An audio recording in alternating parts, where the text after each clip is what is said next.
When things are tough, what gives you hope? Maybe it's spotting brand new baby leaves growing on the bare trees? Or a card in the mail from your grandma? Maybe snuggling your puppy gives you hope. Or a high five from a friend? Sometimes an awesome new song can help you find hope. When you keep your eyes open, you can see how hope shows up in so many different ways. But they all share something. See, these moments of hope remind us of the way the world is supposed to be. When people turned away from God, the world was broken. But God didn't leave us alone. God sent Jesus to live with us, to give up his life for us, and to return to life. Because of Jesus, death and brokenness did not get the final say. When we follow Jesus, we are restored to relationship with God. Because Jesus is alive, hope is alive. We can know that in the end, God will make everything right. As we live out the hope that something good can come from something bad, others can see God at work. And that's why hope is an amazing way to worship God with your life. Because worship is about more than just singing loud. It's all about living loud.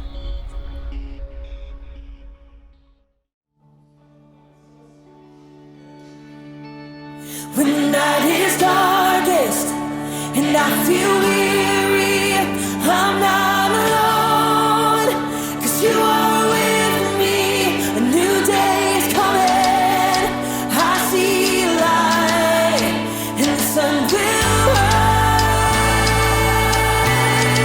and hope is alive, yeah.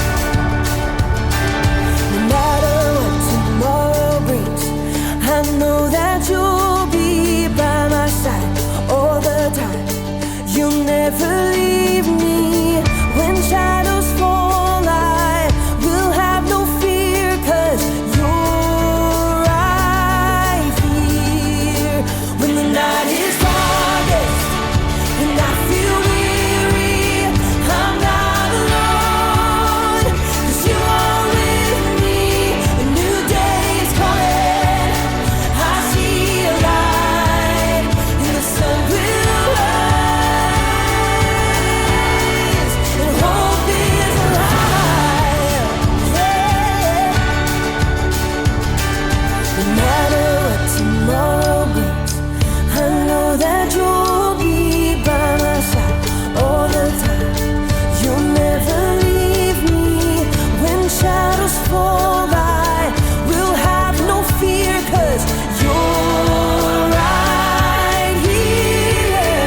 When the night is darkest and I feel weary, I'm not alone, 'cause you are with me. A new day is coming, I see light, and the sun will rise, and hope is alive.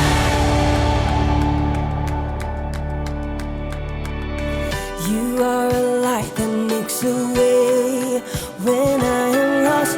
You love with everything you have, no matter the cost. You are my hope, and I will trust you with all my life. You are a light that makes a way when I am lost. You love with everything you have, no matter the cost.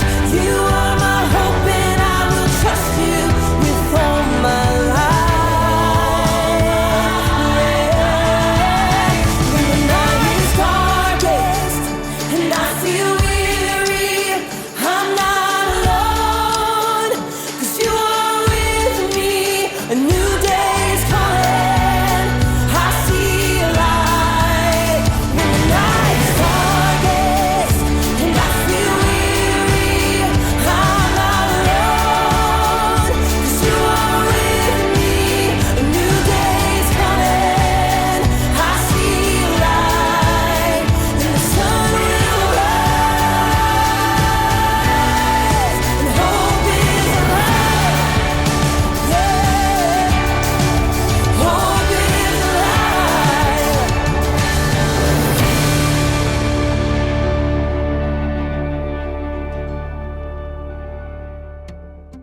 Got it? Yeah, I Careful. Hey, welcome to Story Lab. This week, we're taking a look at the hardest and best story of all time. One with an amazing ending.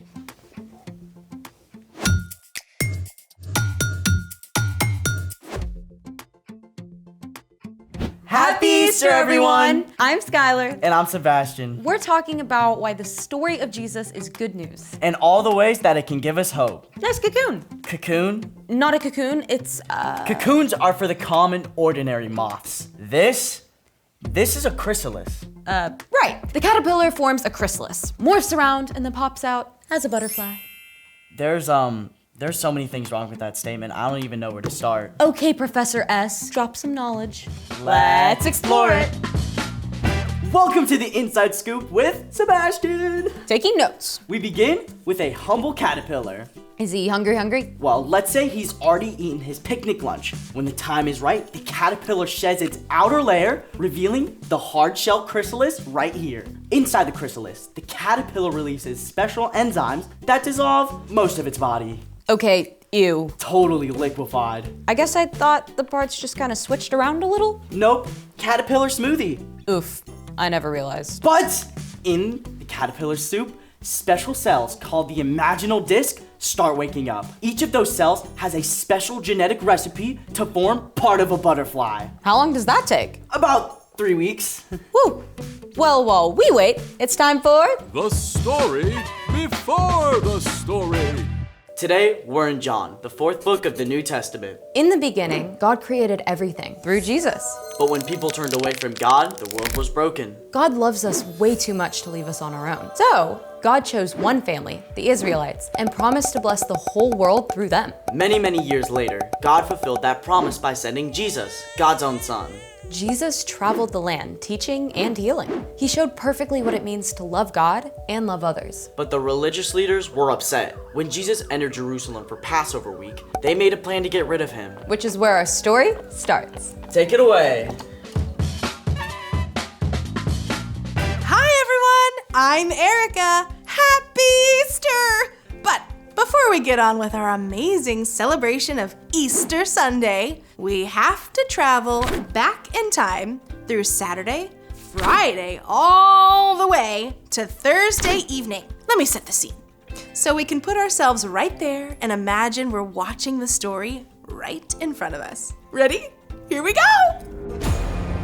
Jesus has just finished eating a very special Passover meal with his friends. You should know that one of them, Judas, snuck out early.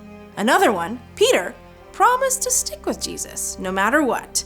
Now, Jesus and his friends cross the dark Kidron Valley to a garden called Gethsemane, where they often go to pray. Judas knows they'll come here, and he's made a terrible choice to betray Jesus.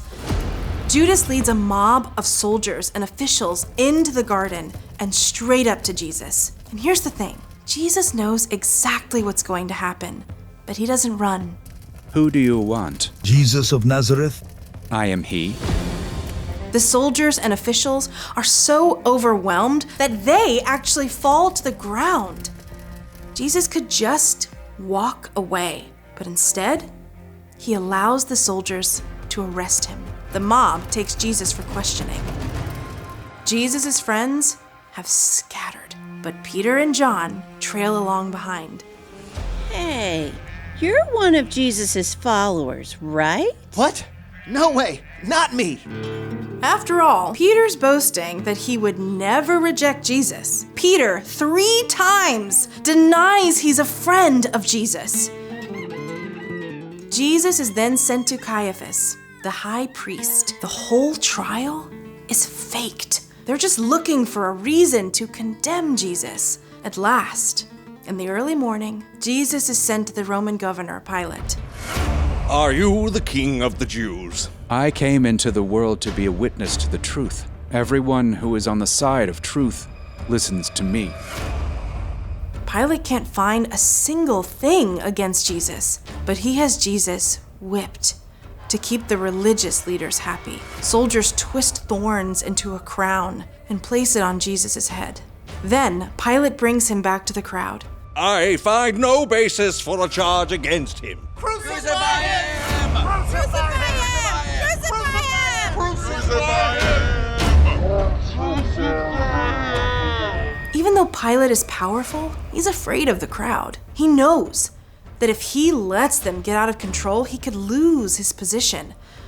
So at last, Pilate hands Jesus over to be crucified. Jesus is forced to carry the heavy beams of his cross through the streets and out to the hill of Golgotha. Here, Jesus is nailed to the rough wooden cross. He hangs there between two thieves through the scorching heat of the day. Only Jesus' mother, Mary, along with Mary Magdalene, several other women, and John, have been brave enough to stay. Remember, Jesus is God's son. He could just jump off that cross. He could call on angels to take down the Romans, but he doesn't. Jesus knows that the only way to make a way for us is to give up his life. At last, Jesus cried out. It is finished. Then Jesus bows his head and dies. In this moment, all hope seems to die too. The sun goes dark, the earth shakes, even rocks split apart. A man named Joseph of Arimathea and a religious leader, Nicodemus, ask Pilate for permission to take Jesus' body. They place it in a tomb, cut into the rock. Jesus' friends are devastated. Most of them deserted Jesus. And now, he's gone. They're filled with questions. What happens now? Will the soldiers come for us? Does anything matter anymore? They huddle behind locked doors through Friday night and all day Saturday, the day of rest. Then, early Sunday morning, Mary Magdalene goes to the tomb to place spices on Jesus' body. The stone! It's been rolled away, and he's gone. Jesus is gone. In shock, Mary Magdalene runs to tell Jesus' other friends. Peter and John have to see for themselves. They race to the tomb. He's gone, just like Mary said. There are the linen cloths that were wrapped around his body. Peter and John leave, confused. But Mary Magdalene has followed behind them. She stays at the tomb, tears streaming down her face. But when she looks in the tomb once again, she spies two brilliant angels.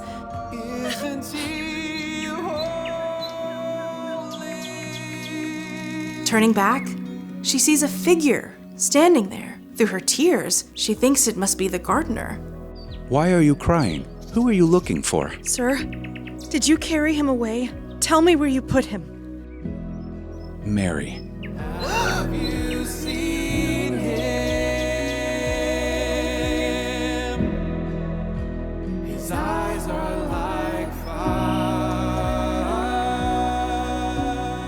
In that moment, Mary understands. It's Jesus, alive. Can you imagine the overwhelming flood of joy and amazement?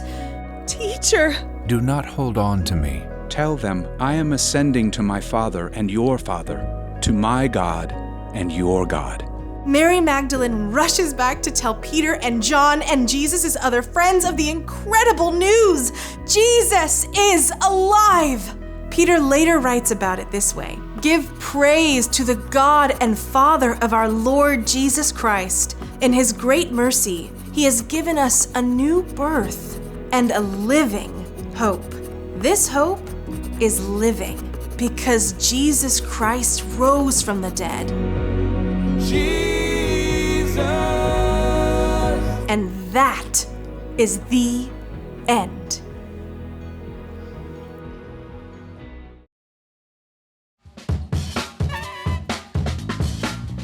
We're so used to saying that Jesus is alive, But sometimes we forget how mind-blowing that is. It's literally the best news ever. That's right.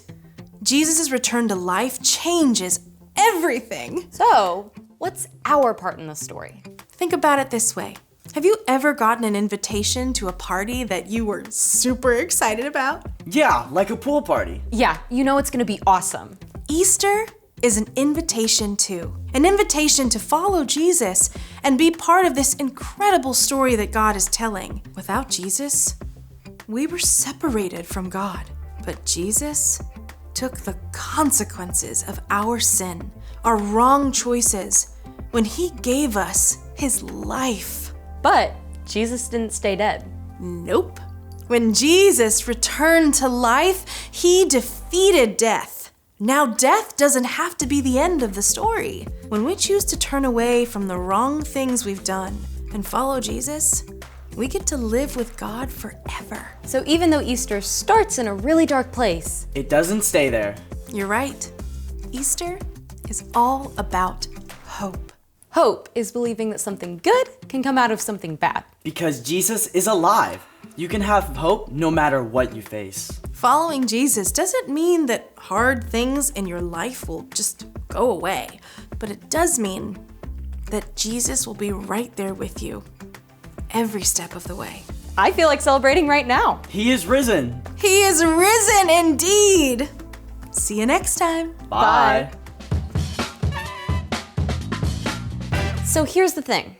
Whatever happens, remember Jesus is alive. After 3 dark days, his friends had the most incredible reason to celebrate. And we can celebrate too. Oh, I know a special way to do that right now. Hey, he's done!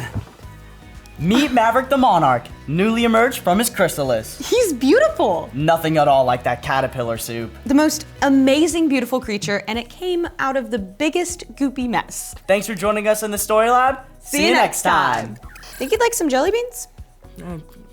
This is probably more of his style.